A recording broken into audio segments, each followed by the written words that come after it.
Hey everybody, welcome to another episode of Health, Wealth, and the Ultimate Self.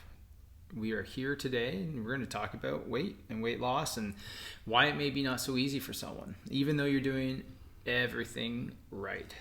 So, What's one thing if you scrolled across the internet, you see all the time on whether it's Instagram, Facebook? Yep. I think there's a lot of weekend courses that people just like, hey, it's just about calories in, calories out. Calories in, calories out. You're one big math equation. Yeah, you can. It's just you're not doing it. You're not counting your calories. You're not. That's your weight loss issue. Yep. Low carb, high protein. Or there's one that I see all the time. Like, no, you should be able to eat your pizza. Like it's just a calorie in, calorie out, and you're not moving right. You're not exercising. I just avoid, the 90s. Like avoid fat because it's 9 calories per. I laugh because I'm like, take 10 of our patients that are in our clinic with our team who are having weight loss issues. I just imagine like take that person that you're seeing simplifying weight loss and weight gain, put them in front of them and just have them say that same commercial like it's just calories in, calories out. You're not I feel like all those 10 people would smack them. Yeah. I feel like they'd be so pissed. Yeah. They'd be like pitchforks in their hand and like chase them out of the room. Yep. Because again, ideally calories in, calories out. And a lot of times the people are like, look, I used to be able to like work this off. Like I used to be able to lose 5 pounds over a month through diet, when I through was a exercise. teenager, I could eat whatever I wanted. Yeah, I mean, that's a little different. Yeah. I mean, there's a high growth rate, but yeah, I mean, it's just, but like, let's say like when I was 35 or when I was 40, I could lose weight. But then the last 5 years, it's been more difficult. And I've tried this, I've tried that. This, so this is where, can we have an episode that kind of zooms back out like we do and just like, hey, what needs to be happening for somebody to have a good metabolic rate? And then where may there be some sticking points? So start it off. So I always like to think of like there's 3 major pillars. There's neurological things that can kind of be speed bumps. There's physiological things that can obviously be speed bumps. And there's psychological things that can be speed bumps. So being a neuro guy, I like to talk about the neurological side of things. So if we are, let's say having some type of chronic fight or flight response that my brain is just constantly sending to my body saying like, hey, fight or flight, or inability to regulate sleep-wake cycles, or having these roadblocks to getting deep restful sleep and creating good growth hormone and creating all these opiates and things that we need during the day, these growth hormones and all the other neurotransmitters that we need during the day because we're not sleeping between 1 a.m. and 5 a.m. when we make the vast majority of those compounds. And the other thing too is insulin sensitivity. When you don't sleep around 7 to you get under 7, you start seeing your insulin sensitivity is skewed for the next 24 hours. Yeah, I mean, because of the impact of what melatonin does, right? And so I like to think about it. Here's these neurological things. We're kind of going to jump around, but there's neurological things, and then the physiological things, like things that are under neurological control, like hormones. Your brain's going to sit here and say, "Do I have enough testosterone? Do I not have enough testosterone? Should I make more testosterone? Should I make more growth factor? Should I make less growth factor, or making enough growth factor?" These different, all these different types of chemicals have to go through a brain filtration, typically hypothalamic response of, are we doing this appropriately, and how am I going to respond to my environment, right? So it's like when someone starts exercising and they're sore for 3 or 4 days, 5 days, yeah, 5 days, and for doing it like, I haven't exercised in a while, but it's not like I'm that out of shape, but I'm super sore for a week. I feel blah. And we know that there's like a neurological aspect to this where it's like the brain's going, you exercise and maybe over-exercised. I mean, that's definitely something to talk about, but your brain's sitting here going, we're having this inflammatory response that's actually doing the opposite of what you're wanting it to. It's actually shutting down your metabolism and not increasing it. Right? I mean, I always describe that as, the waste pathway, kind of more on the mitochondrial side of it, right? This assembly line of us taking a calorie, whether it's fat, protein, or glucose, and on the other end of it needs to be the ATP that our body runs off of. That's kind of like how good our metabolic rate can be, is how fast this pathway happens. And if for some reason you get into kind of like oxygen deprivation too soon, again, say you're not efficient at delivering, that's normal initially when you start to get back into training. But it's like, hey, being winded 5 days. Again, myoglobin's not super efficient at getting to muscles to deliver oxygen. You may be sore that first few times going through it. But again, hey, what's normal versus abnormal? Like 5 days, 6 days, feeling blah. You kind of have to step in and be like, what's happening at the cell level that might be telling the brain that that's going on? And it's just, when we go through this assembly line of taking in a calorie and making ATP or fuel off of it, we create that hydrogen peroxide, the superoxide anions, and lactic acid, and all this waste.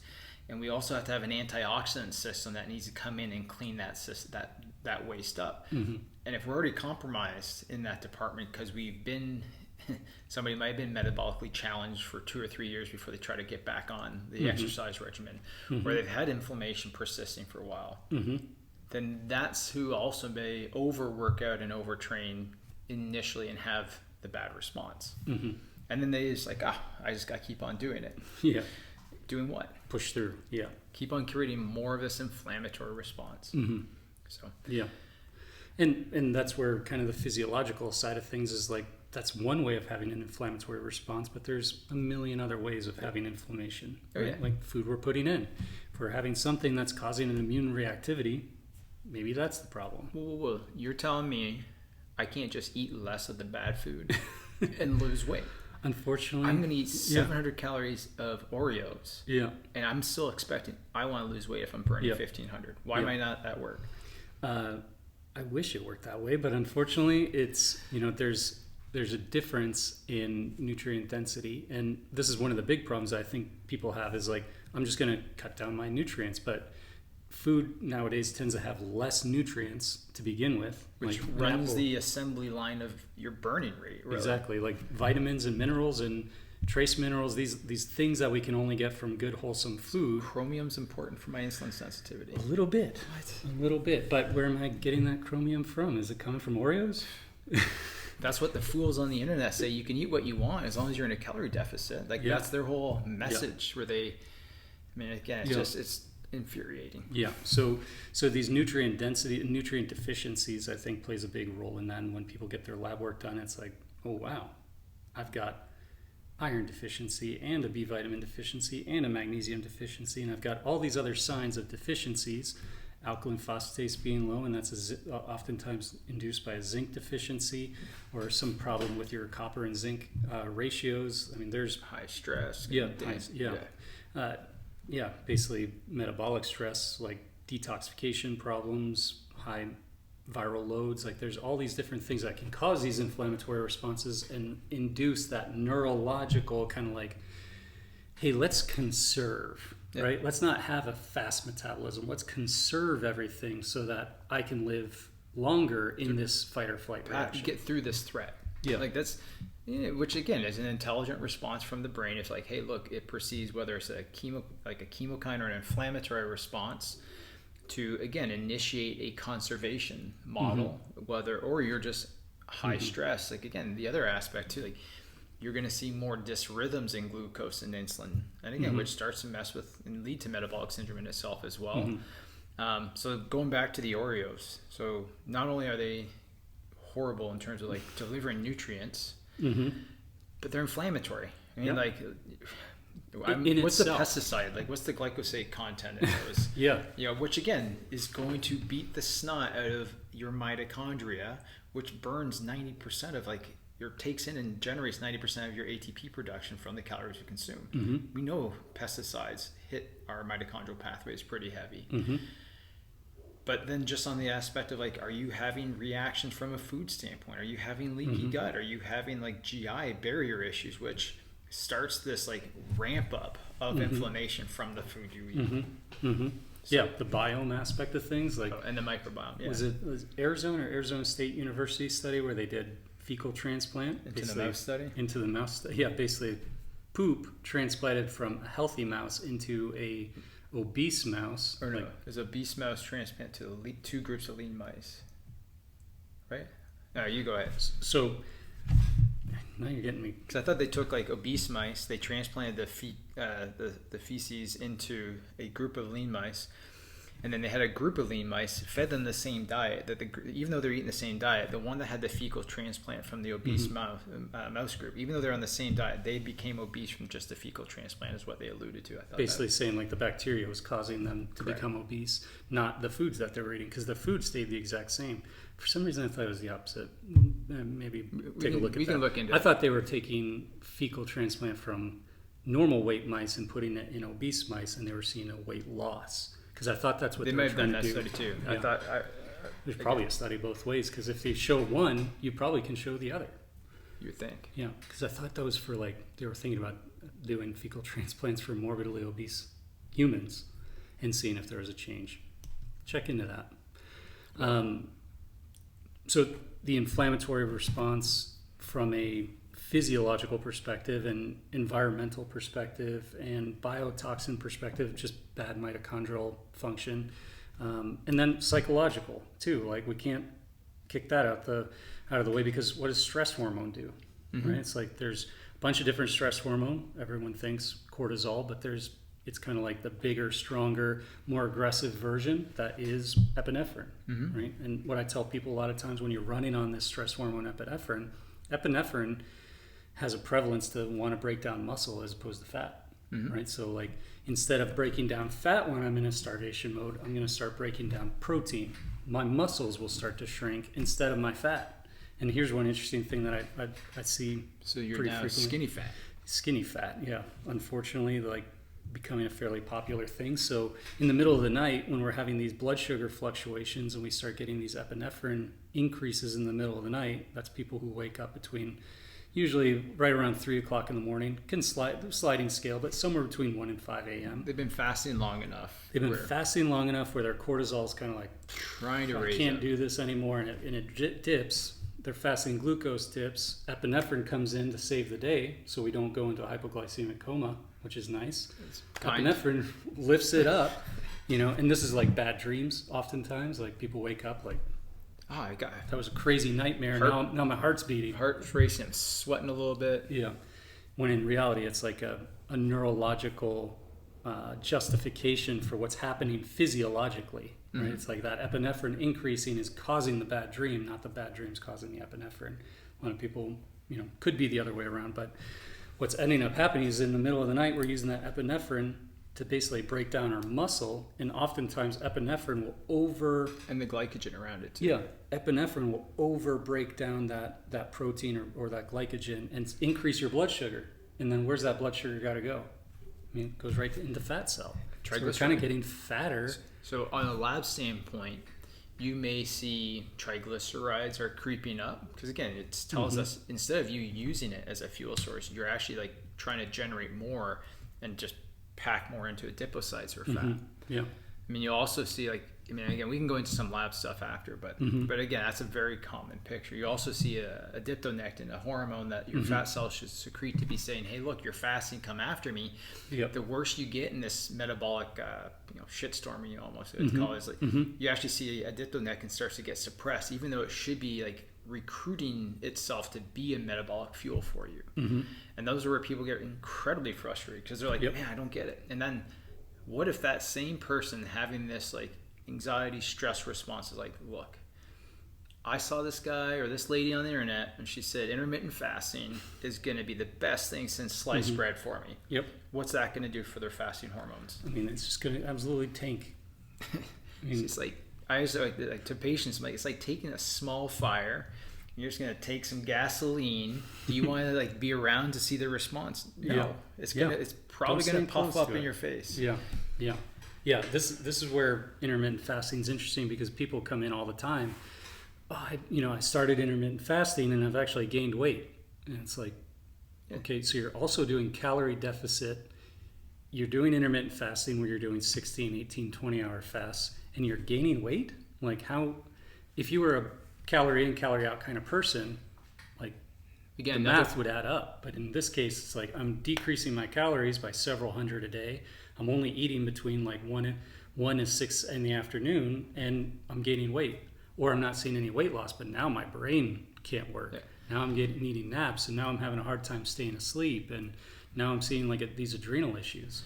Well, and again, some people can see results with it, Absolutely. but it's knowing when it should be a tool in the toolbox versus when it shouldn't. And again, so that like bad stress hormone patient or kind of dysrhythmic cortisol, adrenaline patient, most of the time is not going to be a favorable response to the, hey, now you're going to go, not only are you going 8 hours fasting and you're seeing issues, we're going to just add 5 or 6 or 8 more hours onto that and just like keep on kicking that Oh, by hormone the way, system while like you're down. coffee. Oh yeah, hey, but Coffee's not breaking your fast like that. but what's, you know, it's a nice little stimulant to kind of feed into that. yeah, just pushes your cortisol, pushes those adrenals, pushes that epinephrine, norepinephrine pathway in the brain even harder. So on a lab standpoint, you know, kind of things that I think are really our team likes to look at is reverse T3.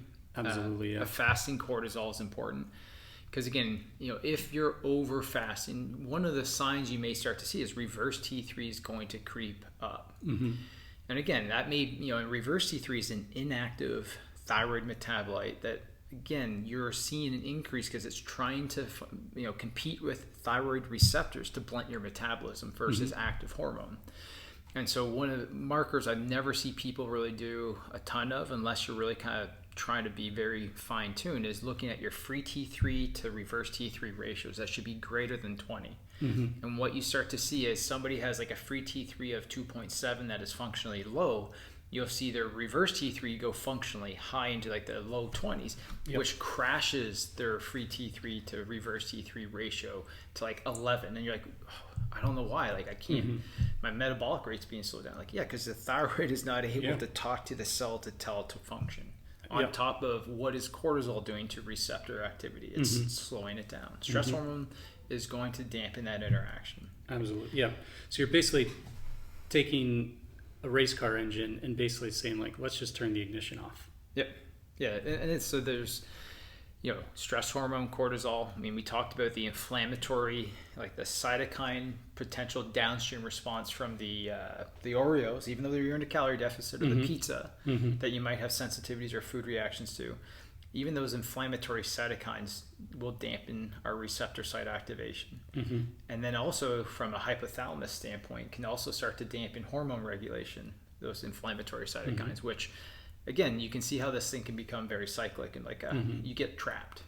So, and then the psychological side of things, like that psychological stress, right? Like some relationship is not going well. There's, you know, the job isn't going well. I don't like what I do, or I don't like this relationship I'm in, or I don't like, you know, financial situations or chronic stressors. Oftentimes, like, you know, my marriage is bad and it's never going to change, or having these like kind of like depression, anxiety driving situations that tend to last because, you know, from a primitive perspective, you know, caveman just comes out, he might get chased by a bear, but as long as he survives that chase, you know, that stressor goes away, and then all he's got to do is find food. And it's like, find somewhere safe to sleep and eat something, and you're staying alive. Nowadays, it's like, hey, that deadline that's due in like 2 weeks, and you need 4 weeks to get this project done. That's chronic stressor, that fight or flight reaction, that brain going, oh crap, oh crap, oh crap, oh crap, oh crap, driving these hormone changes, these stress hormone changes, and dampening the hormones that make us feel good. Right. Estrogens and testosterones and progesterones and the things that regulate all these other things, in addition to, you know, the things that tell us, hey, we're full. Like leptin, right? Like leptin sensitivity problems. If I just sat here and I had a little knife, and you're like, oh, that's scary. Yeah. You'd remove yourself from that threat. But if, you know, you have 5 or 6 different threats, whether it's the relationship stress, work stress, it can be any concoction of it, you know, death of a loved one, like there can be a sick whole kids, or like things that are just like horrifically, like your phone like never, things you can't get away from. Right. Especially more and more, like, you know, you used to have a phone that wasn't attached to your hip that would, you know, basically like, oh, I don't call it after 10 o'clock or after 9 o'clock. Now it's like 24/7 you're expected to have basically your eyes on a work phone, right? So it's just, that's a stress in itself, you know. So again, if you saw a threat, you'd remove yourself from it, and so it would be transient or short term, versus when it has this like persistent, like surrounding, saturating effect, it neuroplastically changes you from a hormone to, neurotransmitters. Again, you become more efficient in the environment you're in. Yep.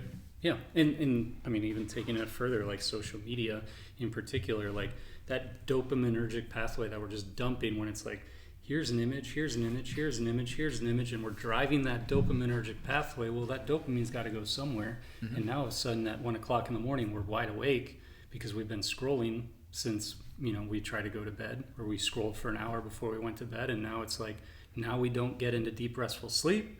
Now we're screwing up that insulin. Now we're screwing up our sleep cycle. Now we're screwing up pulse. Yeah, we're screwing everything up. Pulses. Yeah. I mean, this is, again, put your phone down when it gets dark outside, everybody. Dampen your lights. Like, yeah. As soon as the sun's going down, like, overhead lights need to go down. Yeah. Like, put on a couple lamps that are more yellow in nature. And again, start to, like, allow your entire family's brain to start to dim with the sun, right? I mean, so you have TV a good sleep and video cycle. games before bed, like video games in particular, have a whoa. So Call of Duty, just going through that, like getting chased by people on Call of Duty with blue light is bad for me. We know these things, but I mean, I have a 9-year-old son, and he'll ask, can I play video games when his little sister goes to bed? He's like, can I play video games for a little bit? It's like, it's hard to say no sometimes. It's hard to say no because it's like, hey, you've got some free time. Yeah, I want you to have fun and do what you want to do. But we've noticed that he doesn't sleep as good. And so it's kind of like, no, we're not going to play video games at 8 o'clock at night. Yeah. I mean, it's funny because... especially like the games he wants to play, like Star Wars games and even Minecraft and that type of stuff. It's like it's all dopamine driving. That's the whole point of all these things. And that dopaminergic pathway wakes you up. It has consequences elsewhere, right? No, and especially in the adult, it's not going to be as forgiving in terms of like metabolic health. Other kind of, we talked calories in, calories out. We talked some of the neurological, the intermittent fasting. We talked a little on hormonal in terms of just thyroid, how that's one aspect, and it's often like really piss poor how people look at it. It's like, your TSH is all you need to look at. Maybe T4, you're fine. You gotta have free T3 is active hormone that's unbound to a protein, free to engage with the receptor to have a metabolic effect. Reverse T3 is important. It's going to be potentially some competition to that receptor. Fasting insulin, right? If fasting insulin is probably one of the most sensitive markers for insulin sensitivity issues. And so if you have a glucose that is 85, and that's all they run, they're like, that's great, awesome blood sugar, range, but your insulin's 24. Your HOMA IR calculation, which it is, you can go online, take your fasting insulin, take your glucose, is a calculation that gets created. I think it's supposed to be less than 1. And so if you look and your HOMA IR score is trending in the wrong direction, you are starting to see insulin resistance, which means, again, you're having issues with that delivery of glucose into the cell for burning, right? For metabolic use. You can't get the coal into the steam engine. Which, would you be tired? Would you be moody? Would you be depressed? Would you be weight gain as a symptom? Would you have less exercise Which cells don't get insulin resistant very easy though? Fat cells. Fat cells. So it's like if we got all this sugar floating around in our blood, and our muscle cells and all these other cells that have these GLUT4 receptors. This is a girl dad problem. Long girl dad hair. Well, I got those. So if we can't get sugar into muscle cell, but those fat cells are always like, hey, door's always open, let that stuff flow in. Come on in, triglycerides. Let's do this. I'm be fatigued. I'm not going to grow muscle very easy. I'm not going to have any muscle I'm not going to be able to go and exercise for a very long time. I might be extra sore after working out. All these problems, but those fat cells are just, hey, I'll take you in and growing and growing and growing. Engorging. And then picture, once they stop having issues, or when they begin to have issues, then you start seeing triglycerides creep up. Oh, now we're like hitting the diagnosis of metabolic syndrome. By the time someone is diabetic or diagnosed with metabolic syndrome, like it's been trending in the wrong direction for at least a decade. I mean, who knows? Longer, probably. But that's why you need to have better, more sensitive predictive markers of those things. Because again, hey, I'll help you lose weight. The doctor goes in, we'll just give you testosterone. Mm-hmm. Cool. What are you going to do with it? If you have Yeah. high insulin, you're going to aromatize and see Mm-hmm. potentially estrogen levels increase and more midsection weight gain. Yep. So it's just, more brain fog, more emotional stuff coming up. yeah. I mean, for the male, you can see more emotional, some ED kick in after. I mean, it just, it's it's common to see all these things. Yeah. Okay, so let's look at, I think we've been on this biotransformation detox side of things. I mean, how does that play into physiology? If you're trying to rid inflammatory chemicals out through the GI, but you're not efficient at it, what else might get put into fat cells? What also may start to signal inflammatory loops that upregulate kind of that fat response? Mm-hmm. I mean, you might be getting some toxicity. Basically, it's kind of like your liver's going like, I'm trying to get this stuff out, nowhere to put it. Fat cells are fairly neutral, Yeah. kind of inert spot. Inert, for sure. Basically, it's kind of like this stuff can cause inflammation if it goes to my brain. If I just kind of pack some fat around it and stuff it inside of a fat cell, it's, that fat cell's not going to let it hurt you too much. Absolutely. Good little storage area. Mm-hmm. We know certain medications can be associated with weight gain. We won't go into too much of that today, but a lot of times, like, the psychological stuff, like the SSRIs can be. For sure, yeah. Birth controls and things like that. You often see weight gain. That's probably one of the most high common estrogen issues, so estrogen detox issues. Like, let's whether it's high estrogen due to a detox potential problem or high estrogen, like estrogen added on in a synthetic through a birth control. Why may that kind of have an effect through to thyroid? To thyroid? Yeah. Well, the way that it signals up to the brain and the way that it's saying, hey, thyroid, like, hey, hypothalamus, like, here's what's going on. You can see some changes in pituitary function. You can see, if it's in a guy, that's not so good, having that higher estrogen. Well, I guess not coming from birth control on that side of things. But hey, it is 2023. That's a possibility. Don't exclude it. When we have, bringing it back to the testosterone, like, if we're having a testosterone injection and it aromatizes the estrogen and the estrogenic effect on hypothalamic pituitary output, for sure.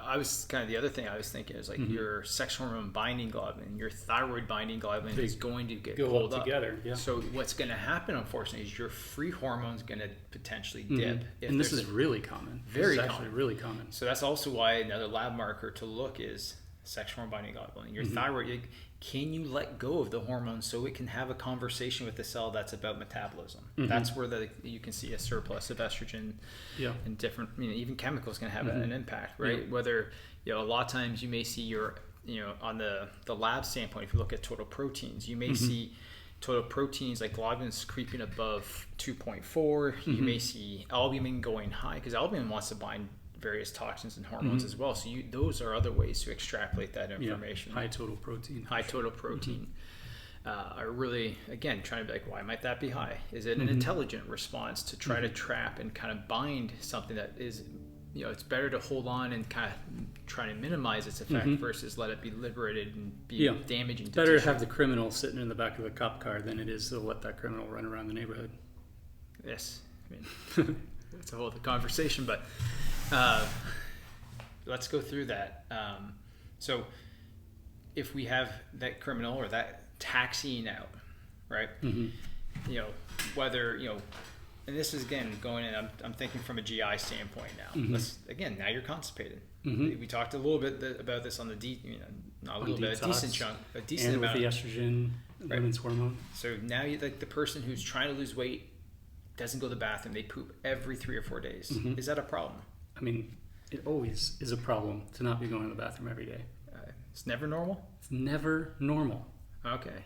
So we're on the same page on that. So, yeah. But again, think about that. So like even, going back into your body is constantly trying to rid itself of, metabolites and waste and toxins. And if you're constipated, you're going to have a slower elimination and a higher potential for reabsorption. And again, so those are commonly overlooked in the weight gain story. What else are we missing here on the weight gain? On the hormonal front, there's a lot of... Trying to lose weight and I think activity, right? The type of activity. I walk. Right. Which, again, isn't bad from a metabolic rate, right? hey, I got my 10,000 steps, and it's like, great, but what is the most endocrine, like basically calorie like burning machine you have, like your thermogenic compass? You gotta work hard. Like, you gotta do something that gets your heart rate up. You gotta do something that gets your metabolism going. You gotta do something that probably gets you into an anaerobic state And stimulates muscle. Yeah. Right. I mean, was it for every pound of muscle, how many calories are burned a month? Was it 1,500? It's like, I can't remember. This is going back to, it's a lot. Yeah, for every pound of muscle versus a pound of fat, like how metabolically demanding those are. It's like the muscle is so metabolic, and it's so much smaller. When you look at, you can see these things online. People have like what 1 pound of muscle looks like, and then here's a pound of fat, and it's like 3 or 4 times the volume. So I had a patient recently, kind of just come in and say, hey, look, I'm a little like stressed out. Like, I know I went on the scale. I'm only 2 pounds lighter, yet I've like, my pants are fitting way bigger. And I had kind of this like, it's okay. Because again, like, you've been, over this time, they also reintroduce exercise. So, they hadn't been exercising for a while, and they kind of got back into, what are they doing? They're also putting on muscle mass. So I'm like, your composition is changing. So like, if we did like some type of measurement where we measured lean body mass versus total fat percentage, like we would have seen the numbers there work in your favor. So I don't want you to be discouraged from like not losing the 10 to 20 pounds that you want to lose. You've lost 2 or 3 pounds in still 3 weeks, but you also have likely put on some muscle mass, but you've lost inches around your waist. Like, you've had family members noticing, like, hey, look, like your pants are different. Like so again, sometimes it's good to, as a provider, to make sure we measure lean body mass. And that's also going to be the biggest determinant of your metabolic rate, like how many calories you should be at least hitting as a kind of target if you want to calculate it. Yep. But yeah, I think, was it McGill University? They did the kind of high intensity versus like aerobic exercise. Like, are you talking about Like, Gabala? yeah. Dr. Calton's buddy? Yeah, That's McMaster. So. McMaster. I think it's McGill and McMaster. It's one of those sketchy tomato schools. Yeah. And I'm basically, Canadian, like, Dr. Nuts, just the study, I think it was 3 times a week of 15-minute sessions of high intensity interval versus 5 sessions of 1 hour like basically aerobic exercise, basically like jogging on a treadmill. And it was like high intensity interval for 45 minutes a week versus 5 hours, 45 minutes versus 5 hours of aerobic exercise. And the group who did 15-minute sessions 3 times a week lost more weight. Yeah, we saw better better changes in body composition. As well as, I think it was like didn't they go and look at, or it might have been a different study, but I think it's still looking at like brain drive neurotrophic factor, like even growth factor aspects for the brain were positive in terms of like intensity of the exercise. Yeah. Moral of the story: growth hormone, like, you have to stimulate it. Yeah. The only way we can really stimulate growth hormone is through telling our body, you better be stronger. If you're gonna lift these weights, if you're gonna do this exercise, if you're gonna do this difficult thing, I'm gonna make your body be more capable of doing it. So good sleep and stress muscle tissue. Yeah. Yeah. I mean, it's, and again, there's probably, we can, kind of the other thing we talked about wanting to talk about, because there are people who are like, look, I've hacked all these things. So there are times people are genetically more resistant to calorie restricted weight loss, and again, this is kind of that little annoying part of why you can have a bunch of propped up social media experts on hey, it's just calories in, calories out, we got to get you moving it. Again, if you're under methylator of your PON3 gene, there's research that shows you may not be the best to respond to calorie deficit. And so intermittent fasting, all these different types of just the fads. Yeah, we were just, hey, I'm eating 20% of my estimated basal metabolic rate, yet I'm not losing weight over a month or 2 months. And again, that's times where our medical providers are like, look, we have good data showing that they actually do respond well with some of the peptides for weight and support, whether it's a combination of ones to help with muscle composition and some insulin sensitivity. That's kind of where those tools are good to use. You know, it's not always the cheapest to test those. I think it's like $500 to test that. That's, you know, we use a company called True Diagnostics for that. They do kind of like baseline, like here's your biological age based on your biochemistry or your intrinsic age, but here's your chronological age. You know, are you genetically, you know, your age, or are you older, or are you actually really younger because you've done a good job kind of protecting it? And they run some your immune system age. It's a pretty interesting test, but they can tell you, you know, are you under methylator? That may, again, determine how we choose about, you know, our team implementing some weight loss strategies. So, well, I know we were wanting to keep this fairly short, and again, we've kind of deviated. I hope this was helpful. This is, again, the same old song and dance. This is educational. This is not meant to be medical advice. If you have questions regarding your health, your weight, please, you can reach out, or please ask your medical providers. Till next time. Take care. Have a good one.